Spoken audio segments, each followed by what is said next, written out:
Hello नमस्कार दोस्तों। आज मैं लेकर आया हूँ जो बीएससी नर्सिंग है, जो आरयूएचएस एग्ज़ाम करवाता है, उसके लास्ट 5 ईयर्स के क्वेश्चन उनको समराइज किया गया है चैप्टर वाइज। तो यहाँ जो आज के डिस्कस करेंगे वो 2 चैप्टर है जो कि रिप्रोडक्शन से रिलेटेड है, जिसमें है मानव जनन और जनन स्वास्थ्य। इन दोनों के क्वेश्चंस को कंबाइंड किया हुआ है। तो सबसे पहले 2023 के क्वेश्चन देखेंगे, 2022 का पेपर के बारे में देखेंगे, 21 और 20, यानी कि जो प्रीवियस ईयर के क्वेश्चंस आए हुए हैं पेपर में उनको भी चैप्टर वाइज यानी टॉपिक वाइज आपको कवर करवाया जाएगा, जिससे कि आपको समझने में आसानी रहे। इससे आपको यह आइडिया लगेगा कि कौन सा चैप्टर इम्पोर्टेंट है, जिससे कि आपकी तैयारी प्रॉपर वे से हो सके।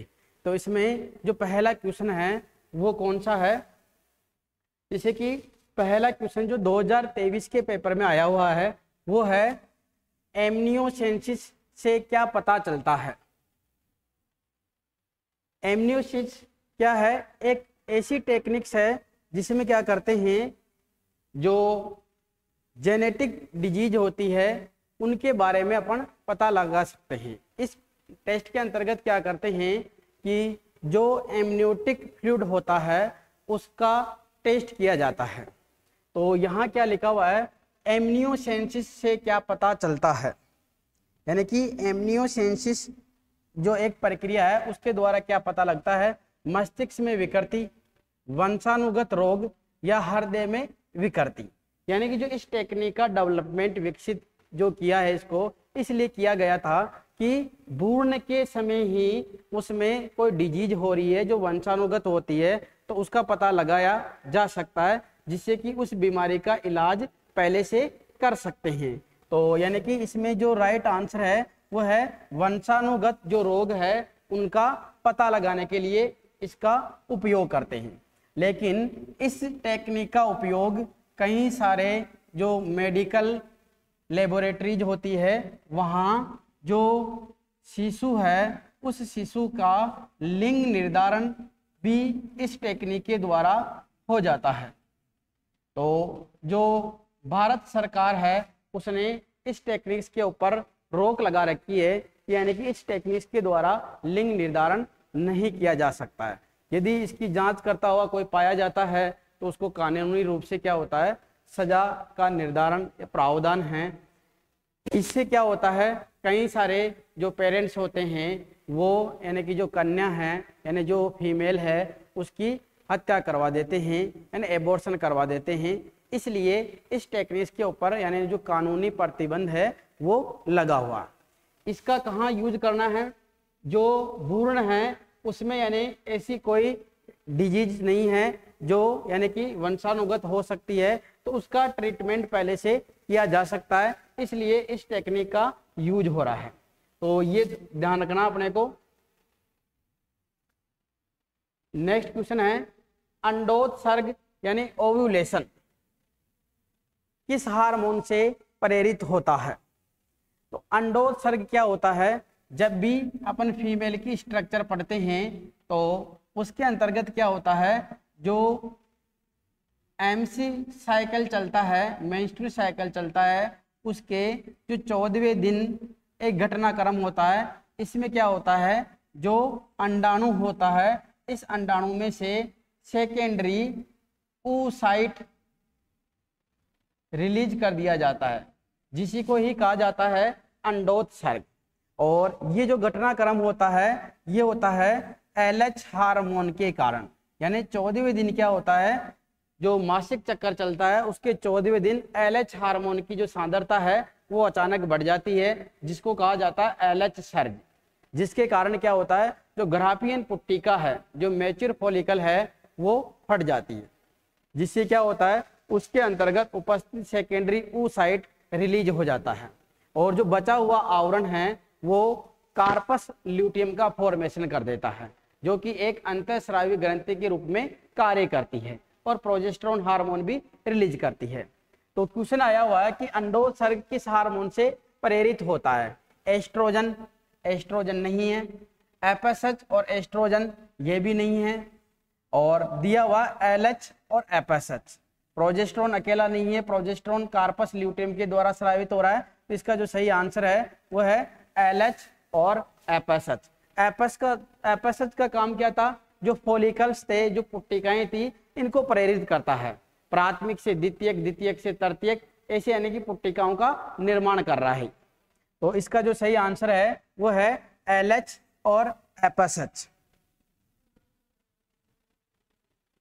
नेक्स्ट क्वेश्चन है, निम्नलिखित में से कौन सा प्रजनन स्वास्थ्य और बाल स्वास्थ्य कार्यक्रम का एक घटक है। ये जो क्वेश्चंस लिया गया है ये जनन स्वास्थ्य वाले चैप्टर से लिया गया है। क्वेश्चंस क्या है कि ऐसा कौन सा है घटक जो प्रजनन स्वास्थ्य और बाल स्वास्थ्य कार्यक्रम में सम्मिलित है। तो कौन कौन से हैं, किशोरावस्था यानी कि जो बाल स्वास्थ्य का नाम आ रहा है, इससे क्या हो जाता है, जो किशोर है उनके स्वास्थ्य के बारे में ध्यान रखा जाएगा। प्रभावी परिवार नियोजन यानी कि ये जो स्कीम चली हुई है इसके माध्यम से क्या कर रहे हैं, यानी कि जो परिवार है उसका नियोजन यानी फैमिली जो प्लानिंग है वो कर रहे हैं। भांजपन और अन्य प्रजनन विकारों की रोकथाम, यदि कोई ऐसी समस्या आ रही है जिससे कि संतानें उत्पन्न नहीं हो पा रही है तो उनका सॉल्यूशन भी इस चैप्टर के अंतर्गत पड़ा है। तो ये भी इसका सही है, यानी इसी का घटक है। तो यानी कि चौथा ऑप्शन दे रखा है ये सभी, तो यानी इसका जो सही आंसर है वो कौन सा है, ये सभी। नेक्स्ट क्वेश्चन है, शुक्राणुकरण है, शुक्राणुकरण है। शुक्राणु का अंततः वीर्य नलिकाओं की गुहाओं में निकलना, वर्षण की वीर्य नलिकाओं में शुक्राणु के निर्माण की प्रक्रिया। तो यहाँ आपको शुक्राणु के निर्माण की प्रक्रिया एक बार समझ लेनी है। इसमें 3 से 4 ऐसे टर्में हैं जो बार बार कंफ्यूजन करती है। तो जब भी आपने मानव जनन टॉपिक पढ़ा होगा तब आपने इसका जो शुक्राणु जनन की प्रक्रिया है वो पढ़ी होगी। सबसे पहले क्या होता है, एक स्पर्मेटोगोनिया होता है, स्पर्मेटोगोनिया, जिसको अपन शुक्राणु जन या नर जर्म कोशिका कहते हैं। ये क्या करती है, माइटोसिस करती है, समसूत्री विभाजन करती है और अपनी संख्या बढ़ा लेती है। उनमें से एक स्पर्मेटोगोनिया विकसित होता है और वो बना लेता है प्राइमरी स्पर्मेटोसाइट। ये विभाजन करता है कौन सा, मियोसिस फर्स्ट, जिसके फलस्वरूप क्या बना देता है, सेकेंडरी स्पर्मेटोसाइट्स बना देता है। और ये जो सेकेंडरी स्पर्मेटोसाइट्स है ये मियोसिस सेकेंड करके और क्या बना देता है, स्पर्मेटिड बना देता है। और ये स्पर्मेटिड क्या करता है, अंत में शुक्राणु का निर्माण करता है, यानी स्पर्मेटोजोआ का निर्माण करता है। तो इस पूरी प्रक्रिया को कहा जाता है शुक्र जनन यानी स्पर्मेटोजेनेसिस। इसके 2 भाग है, यहाँ से यहाँ की प्रक्रिया तो है स्पर्मेटिड का निर्माण, स्पर्मेटिड का निर्माण, और स्पर्मेटिड से शुक्राणु बनने की जो प्रक्रिया है इसको कहा जाता है स्पर्मियोजेनेसिस।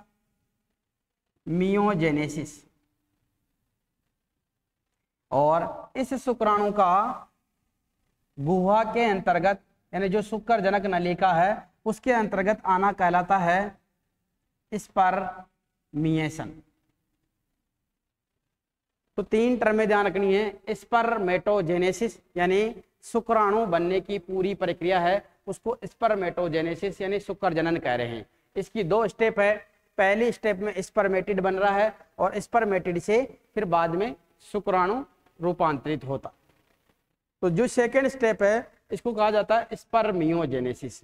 और इस शुक्राणु का जो शुक्र जनक नलिका है उसके अंतर्गत आना यानी जो गुहा है, बीच की जो कैविटी है उसमें आना, क्योंकि जो स्पर्मेटोगोनिया होते हैं वो शुक्र जनक नलिका की दीवार के ऊपर होते हैं। तो उस दीवार में से यानी कि जो बीच की खाली जगह है वहां पे जो आने की प्रक्रिया है वो है स्पर्मिएशन। तो क्या लिखा हुआ है, शुक्राणु का अंततः वीर्य नलिकाओं की गुहाओं में निकलना, यानी कि जो पहला ऑप्शन है ये इसका सही है। वर्षण की वीर्य नलिकाओं से शुक्राणु के निर्माण की प्रक्रिया वो तो क्या कहला रही है, स्पर्मेटोजेनेसिस। शुक्राणुओं का शुक्राणु में परिवर्तन, यानी जो स्पर्मेटिड है इसको कहा जाता है शुक्राणु परशु, इसका शुक्राणु में परिवर्तन हो रहा है तो उसको क्या कहेंगे, स्पर्मियोजेनेसिस। और इनमें से कोई नहीं, तो सही आंसर है, यानी कि जो शुक्राणु है उसका नलिकाओं की गुहाओं में जो आने की जो प्रक्रिया है उसको कहा जा रहा है स्पर्मिएशन। नेक्स्ट क्वेश्चन है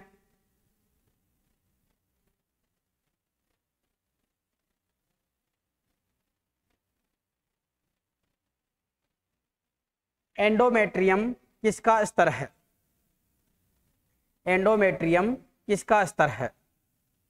यह भी मानव जनन से पूछा गया क्वेश्चन है, एंडोमेट्रियम किसका स्तर है। तो जब भी आपने स्त्री जनन तंत्र पढ़ा होगा तब इसमें ऐसी संरचनाएं पढ़ी होगी आपने,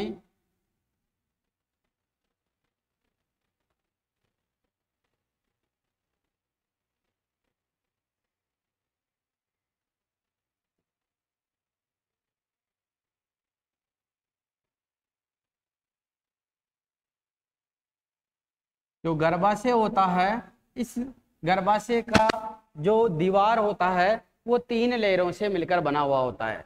3 लेयरें कौन सी होती है, एक सबसे बाहर वाली जो लेयर होती है, इस बाहर वाली लेयर को तो क्या कहा जाता है, पेरीमेट्रियम कहा जाता है, पेरीमेट्रियम। जो बीच वाली लेयर होती है इसको कहा जाता है मायोमेट्रियम, और जो आंतरिक लेयर होती है इसको कहा जाता है एंडोमेट्रियम। तो यहाँ क्वेश्चन क्या पूछा गया है, एंडोमेट्रियम किसका स्तर है। तो ये किसका स्तर है, अपन किसकी लेयरें पढ़ रहे हैं, गर्भाशय की। तो ऑप्शन है मूत्राशय, गलत। ऑप्शन है प्रजनन नलिका, नहीं है। और किसका स्तर है, गर्भाशय का। डिंब वाहिनी इसका ऑप्शन नहीं है, तो सही आंसर क्या है, गर्भाशय, यूट्रस। नेक्स्ट क्वेश्चन है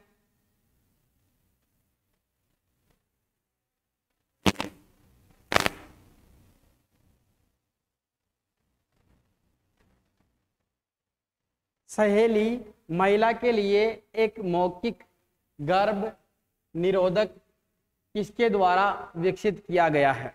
यानी कि जब जनन स्वास्थ्य चैप्टर पढ़ा है 12th में, तब इस सहेली का जिक्र हुआ होगा। ये एक गर्भ निरोधक गोली है। तो ये गोली कहाँ से विकसित की गई है, तो एक संस्थान का नाम पढ़ा होगा वहां पर, सेंट्रल ड्रग्स रिसर्च इंस्टीट्यूट। संस्थान का नाम क्या है, सेंट्रल ड्रग्स रिसर्च इंस्टीट्यूट। और ये कहाँ पर है, ये है लखनऊ के अंतर्गत, जिसको शॉर्ट में लिख रहे हैं CDRI। तो ये गोली कहाँ से विकसित की गई है, CDRI लखनऊ से। नेक्स्ट क्वेश्चन है, गर्भावस्था का चिकित्सीय समापन, यानी जो MTP medical termination of pregnancy, गर्भावस्था के कितने सप्ताह तक अपेक्षाकृत सुरक्षित माना जाता है।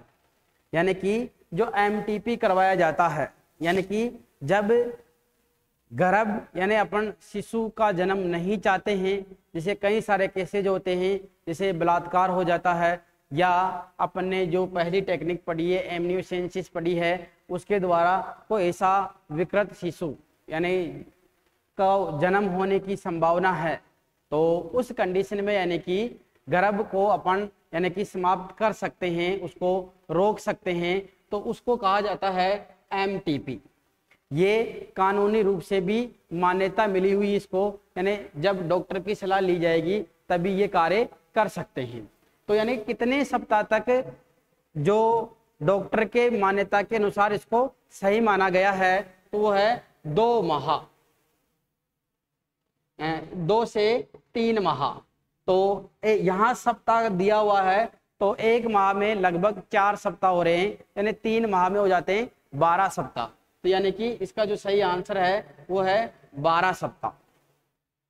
नेक्स्ट क्वेश्चन है, मनुष्यों में अफरा द्वारा निर्मित हार्मोन है, यानी जो मानव हैं उसमें अफरा यानी जो प्लेसेंटा है उसके द्वारा कौन से हार्मोन निर्मित है। तो इसमें तो आपको 4 हार्मोनों का जिक्र करना है। वो कौन कौन से हैं? एक तो है HCG, एक है HPL, और एक है प्रोजेस्टेरोन, और एक है एस्ट्रोजन। तो कौन कौन से हैं? Human chorionic gonadotropin, human placental lactogen, progesterone और एस्ट्रोजन। तो ऐसा कहाँ आंसर में लिखा हुआ है? HCG, HPL, प्रोजेस्टेरोन और एस्ट्रोजन। तो यहाँ टेस्टोस्टेरोन लिखा हुआ जो नर हार्मोन है, और इसमें लिखा हुआ है FSH यानी फॉलिकल स्टिमुलेटिंग हार्मोन। तो जो इसका सही आंसर है वो कौन सा है? Option number C. आपको 4 हार्मोन ध्यान रखने हैं।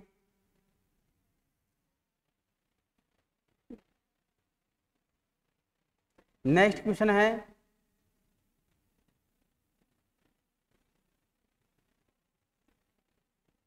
एक मानव महिला किस उम्र के आसपास रजोनिवृत्ति तक पहुंचती है?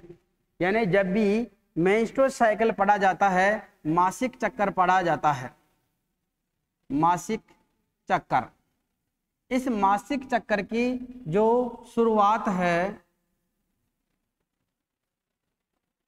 उसको कहा जाता है रजोदर्शन,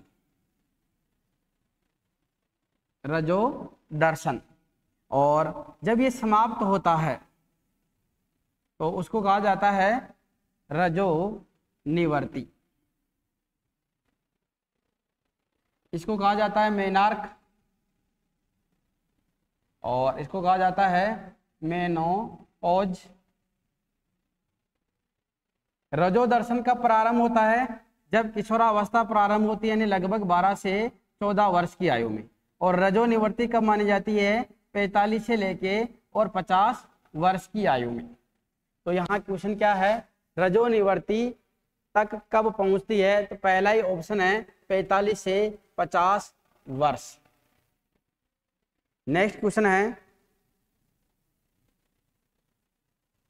वर्षण के कामकाज के लिए आवश्यक अंडकोश का तापमान हमेशा शरीर के तापमान से नीचे होता है। तो जब भी आपने पढ़ा होगा जो वर्षण होते हैं नर के अंदर, वो उदर गुहा के बाहर होते हैं और एक थैली जैसी संरचना में के अंदर पैक रहते हैं, तो उसको कहा जाता है वर्षण कोश या अंडकोश, स्क्रोटम कहा जाता है। इस स्क्रोटम का जब भी कार्य पढ़ा होगा तब आपने एक विशेष लाइन पढ़ी होगी कि जो वर्षण के अंतर्गत कार्य होता है क्या? शुक्राणु का निर्माण होता है। तो इस शुक्राणु निर्माण की प्रक्रिया के लिए जो निर्धारित आवश्यक टेम्परेचर है वो कितना है? 35 डिग्री सेल्सियस से कम। यानी कि शरीर का जो तापमान होता है वो 37 डिग्री होता है, तो उससे 2 से 2.5 डिग्री सेल्सियस कम तापमान की आवश्यकता रहती है। तो ये जो तापमान अवेलेबल करवाता है वो कौन करवाता है? वर्षण कोश यानी अंडकोश, स्क्रोटम करवाता है। ये पूछ रहा है कि कितना तापमान कम रहता है? तो 2 डिग्री, 4 डिग्री, 6 डिग्री, 8 डिग्री बताए मैंने, 2 से 2.5 डिग्री सेल्सियस। तो इसका जो सही आंसर है वो कौन सा है? 2 डिग्री सेल्सियस। नेक्स्ट क्वेश्चन है, निम्नलिखित में से कौन सी एक पुरुष सहायक ग्रंथि नहीं है? तो पुरुष के अंतर्गत सहायक ग्रंथियां कौन कौन सी है? एक है शुक्राशय, एक है पुरस्थ ग्रंथि जिसको काउपर ग्रंथि भी कहा जाता है, और एक है बल्बो यूरेथ्रल या बल्बो यूरेथ्रल ग्रंथि या काउपर ग्रंथि। और पुरस्थ ग्रंथि को क्या करे हैं, प्रोस्टेट ग्रंथि। बल्बो यूरेथ्रल या काउपर ग्रंथि, इसी को हिंदी में क्या कहा जाता है, कंद मूत्रपद ग्रंथि भी कहा जाता है। तो इनमें से कौन सी नहीं है, शुक्राशय होती है, एम्फुला नहीं है, पुरस्थ ग्रंथि है, कंद मूत्रपद ग्रंथि है। यानी जो एम्पुला है ये इसका हिस्सा नहीं है जनन ग्रंथि का। एम्पुला क्या होता है, जो अंडवाहिनी होती है उसका जो मध्य भाग होता है वो एम्पुला कहलाता है, जहां पे निषेचन का घटनाक्रम संपूर्ण होता है। नेक्स्ट क्वेश्चन है, यौन संचारित रोग है, यानी जब भी जनन स्वास्थ्य वाला जो चैप्टर पढ़ा है तो उसमें यौन संचारित यानी एसटीडी का जिक्र हुआ है, सेक्सुअल ट्रांसमिटेड डिजीज। यानी ऐसी कौन सी डिजीज है जो सेक्सुअल रिलेशन बनाने से अगली संतति में भी चली जाती है। कसरा, गोनोरिया, टीबी, टाइफॉइड। तो टीबी टाइफॉइड के नाम बहुत सुने होंगे, कसरा काशी नहीं है, और ये है गोनोरिया, इसको सुजाक भी कहा जाता है। ध्यान रखना है, गोनोरिया या सुजाक एक यौन संचारित रोग है, यानी कि यौन संबंध बनाने पे क्या होते हैं, एक दूसरे में फैलने की संभावना रहती है। नेक्स्ट क्वेश्चन है, निषेचन के बाद अंतरोपण होता है। निषेचन के बाद अंतरोपण होता है, तो इसको विशेष ध्यान रखना अपने को। यानी जो ये घटनाक्रम हो रहा है, निषेचन की जो प्रक्रिया हो रही है, ये कहाँ पे हो रही है, अंडवाहिनी के अंतर्गत। जो ये वाला हिस्सा होता है, इस अगले वाले हिस्से को तो कहा जाता है फिम्बरी, इस चौड़े हिस्से को कहा जाता है एम्फुला या तुम्बिका, और इस वाले हिस्से को कहा जाता है इस्तमस। यहाँ जब भी निषेचन का घटनाक्रम होता है तब बनता है युग्मनज, और उस युग्मनज के अंतर्गत माइटोसिस की प्रक्रिया होती है, जिससे उनमें नंबर ऑफ सेल्स इंक्रीज होते हैं। और ये यहाँ से यहाँ तक इसमें लगता है 3 दिन का समय, फिर यहाँ से गर्भाशय में यहाँ तक पहुँचने में लगता है 3 दिन का समय, और फिर इस दीवार के अंतर्गत ये क्या होता है, इम्प्लांटेड हो जाता है, अंतरोपित हो जाता है। तो ये पूछ रहा है निषेचन के बाद अंतरोपण होता है, यानी कितने दिन बाद अंतरोपण होता है, 3 दिन, 5 दिन, 7 दिन, 3, यानी कि कितने दिन हो गए, 3 और 3 कितने बता दिए मैंने, 6, यानी कि ऑप्शन नंबर जो सी है, जो 7 दिन का समय लग रहा है निषेचन के बाद में, उस युग्मनज को यानी अंतरोपित होने में 7 दिन का समय लग जाता है। नेक्स्ट क्वेश्चन है, वर्षण से स्रावित होने वाला हार्मोन है। वर्षण के द्वारा कौन सा हार्मोन स्रावित होता है? तो जो वर्षण होता है ये 2 कार्य करता है, एक तो शुक्राणु का निर्माण,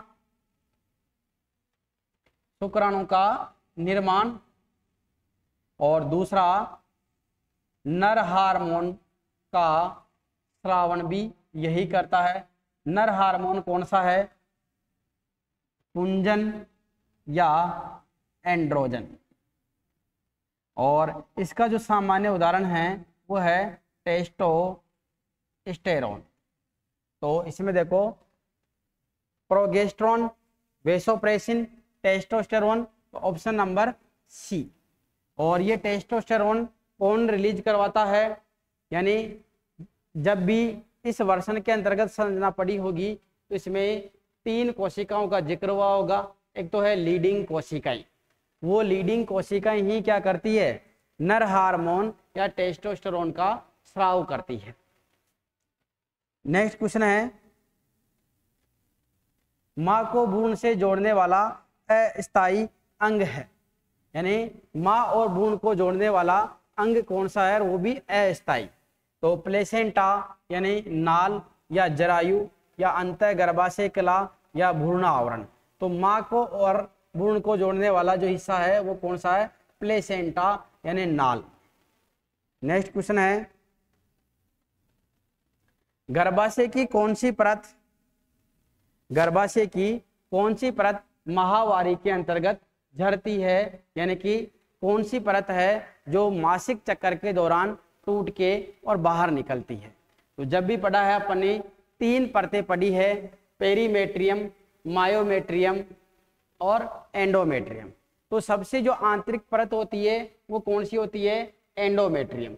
और यही परत क्या होती है, निषेचन नहीं होने पे टूट के और बाहर निकलती है योनि मार्ग के द्वारा। इसके साथ ब्लड भी निकलता है। तो इसी स्टेज को कहा जाता है रक्तस्राव या ब्लीडिंग स्टेज, जो कि आर्थर चक्कर की पहली स्टेज मानी जाती है।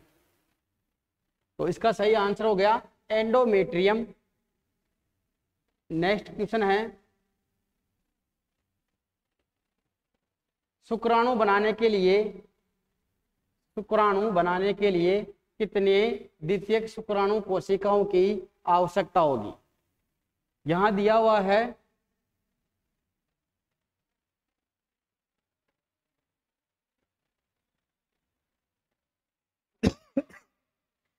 जैसे सपोज करो मैंने लिख दी है संख्या, यानी 100 शुक्राणु बनाने के लिए कितने द्वितीयक शुक्राणु कोशिकाओं की आवश्यकता होती है। पूछ रहा है कि द्वितीयक शुक्राणु कोशिकाओं की आवश्यकता कितनी होती है।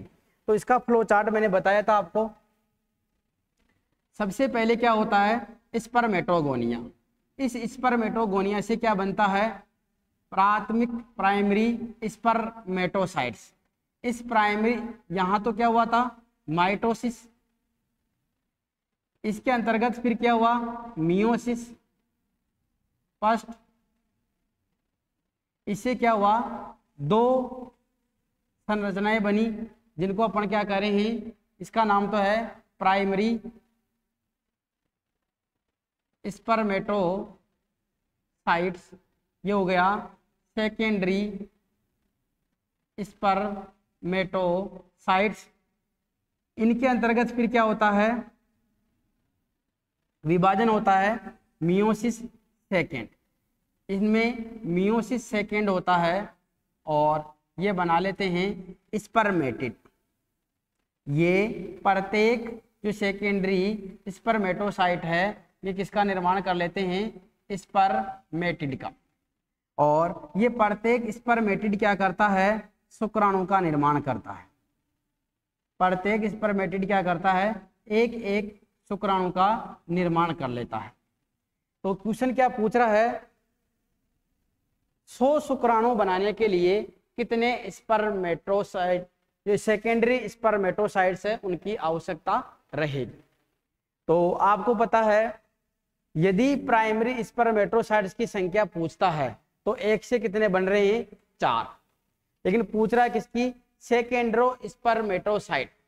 जो सेकेंडरी स्पर्मेटोसाइट है, द्वितीयक शुक्राणु कोशिकाएं हैं, तो इनकी संख्या कितनी है, 2। 1 कितने बना रहे हैं, 2। तो 100 बना रहे हैं, 100 की बनाने की आवश्यकता है तो कितने की पड़ी, 50 द्वितीयक शुक्राणु कोशिकाएं मिलके और क्या बनाएगी, 100 शुक्राणु का निर्माण करेगी, स्पर्म का निर्माण करेगी। तो इसका आंसर है 100 बनाना है तो कितने की जरूरत पड़ रही है, 50 की। तो विशेष ध्यान रखना है, यदि ऐसा पूछा जाए 100 शुक्राणु बनाने के लिए कितने स्पर्मेटोगोनिया की आवश्यकता है, तो 1 से कितने बनेंगे, 4। तो कितने की आवश्यकता रही, 25 की। यदि क्वेश्चन पूछा जाए 100 शुक्राणु बनाने के लिए कितने प्राइमरी स्पर्मेटोसाइट्स की आवश्यकता रहेगी, तो 1 से कितने बन रहे हैं, 4। तो जरूरत कितनी हुई, 25। क्वेश्चन पूछ लिया जाए सेकेंडरी स्पर्मेटोसाइट्स की कितनी आवश्यकता है, तो सेकेंडरी स्पर्मेटोसाइट्स होते हैं 2। हमेशा 1 बनाएगा 2, तो यानी कितनी संख्या हो गई, 50। तो क्वेश्चन में आपको विशेष ध्यान रखना है कि वो किसके बारे में पूछ रहा है। नेक्स्ट क्वेश्चन है, प्रयोगशाला में भ्रूण, भ्रूण बनाने की वह कौन सी विधि है जिसमें एक शुक्राणु को सीधे ही अंडाणु में प्रवेश कराया जाता है? तो कृत्रिम गर्भाधान, इसमें यानी कि शुक्राणु को अंडाणु में प्रवेश नहीं करवाया जाता है, दोनों में कृत्रिम गर्भाधान नहीं है। इंट्रा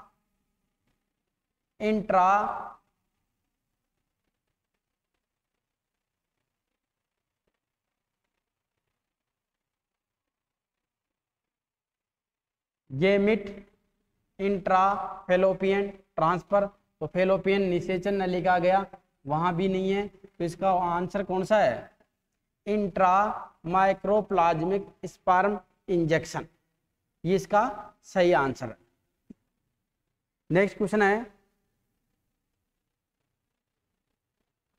शुक्राणु को दक्षता प्राप्त होती है, यानी जो शुक्राणु हैं उनमें निषेचन करने की क्षमता कहाँ प्राप्त होती है? तो ऑप्शन है अधिवर्षण, स्त्री जनन पथ, शुक्रवाहक यानी वासा डिफरेंशिया, शुक्रवाहिकाएं। तो ऑप्शन कौन सा है इसमें? जो स्त्री जनन पथ है वहां पे शुक्राणु क्या करते हैं, अपनी दक्षता को प्राप्त करते हैं, यानी निषेचन करने की जो क्षमता है वो उसमें वही विकसित होती है। नेक्स्ट क्वेश्चन है, स्तन ग्रंथि से दूध स्रावित करने के लिए जिम्मेदार हार्मोन है। तो आपको दूध से रिलेटेड दो हार्मोन ध्यान रखने हैं। पहला तो है प्रोलैक्टिन, ये तो कौन सा है? दूध बनाने वाला हार्मोन है, दूध का सिंथेसिस यानी संश्लेषण करता है।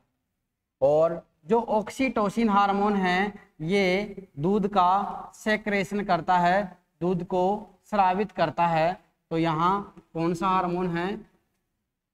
स्रावित करने वाला हार्मोन कौन सा है? ऑक्सीटोसिन। नेक्स्ट क्वेश्चन है,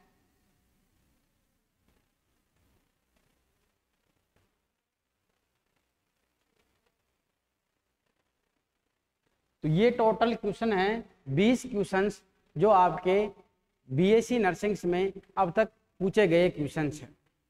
तो आप इस क्लास को अपने दोस्तों के साथ शेयर कीजिए जिससे कि उनको भी एनालिसिस हो सके, यानी कौन से चैप्टर में से किस प्रकार के क्वेश्चंस आते हैं, तो वो अपनी तैयारी को अच्छी तरीके से परफॉर्म कर पाए और अपना जो सिलेक्शन है उसको सुनिश्चित कर सके। तो इस क्लास को अपने दोस्तों के साथ भी शेयर करें और आने वाला जो टाइम है वो बीएससी नर्सिंग के लिए काफ़ी अच्छा फील्ड है। तो जिन विद्यार्थियों ने अपना जो मानस है वो नहीं बनाया हुआ है तो उनके लिए अभी फ़िलहाल मौका है। अभी बीएससी नर्सिंग का जो फॉर्म है वो अभी अवेलेबल नहीं है, तो कुछ ही समय बाद में बीएससी नर्सिंग का जो फॉर्म है वो निकल जाएगा। तो इस कोर्स का यानी जो फॉर्म है उस फॉर्म के लिए अवेलेबल जो आप अपना जो कोर्स है उसको सेलेक्ट करके और इसकी तैयारी कर सकते हैं। इसके अंतर्गत क्या फ़ायदा मिलेगा आपको? एक तो जो 12th का जो सिलेबस है वही आपका इसमें कवर होगा। 100 क्वेश्चंस आएंगे जो पूरे 12th की बुक से आएंगे। तो इस वीडियो को अपने दोस्तों के साथ में अधिक से अधिक शेयर कीजिए। धन्यवाद।